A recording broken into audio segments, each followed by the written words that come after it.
समस्त को अनेक अनेक स्वागत। आज मु आपण मानक सह शेयर करी दही आलू।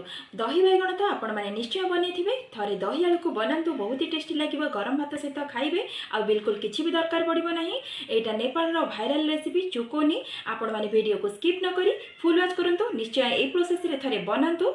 यदि आज रो वीडियो टी भलो लागिबो ताले चैनल को लाइक शेयर करि नेबे। प्लीज मो चैनल रे यदि नवा होइतिबे सब्सक्राइब करि नेबे। तेबे चलंतु स्टार्ट करिबा आज रो रेसिपी।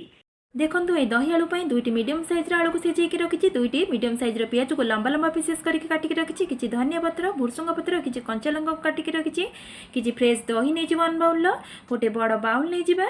से आम आलू को छोट छोट पीसेस कर काटी नेबा। देखो एमती छोट छोट पीसेस कर ये वन बाउल दही मोटी दुईटी आलू नहीं एबे आलू को सब काटी नेली। तापर आम दही को देदेबा। तापरे आमे काटी रखिथिबा पियाज को देदेबा।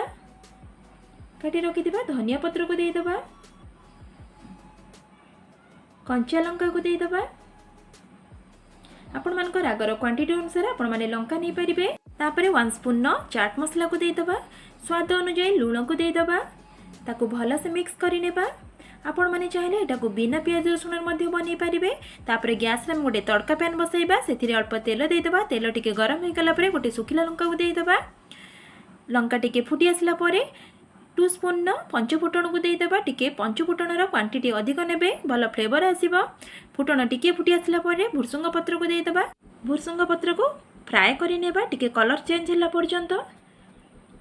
देखंतु स्पैचुला रे मु टिके ताको फ्राए करि नउची। तापरे हाफ स्पून हल्दी को देदेबा। Half spoon Kashmiri red chilli powder को देदेबा भल कलर आसिया पई। तापरे टिके भल से मिसाई नेबा। गैस रो फ्लेम को ऑफ करि नेबा। तापरे से तड़का को हमें दही आलू रे मिसाई नेबा। ताको भल से मिक्स करि नेबा। देखंतु बे स्पून साहाय्य मु ताको मिसाई नउची। मिसाई सारला परे देखंतु एटी केते डेलीशियस लागुची।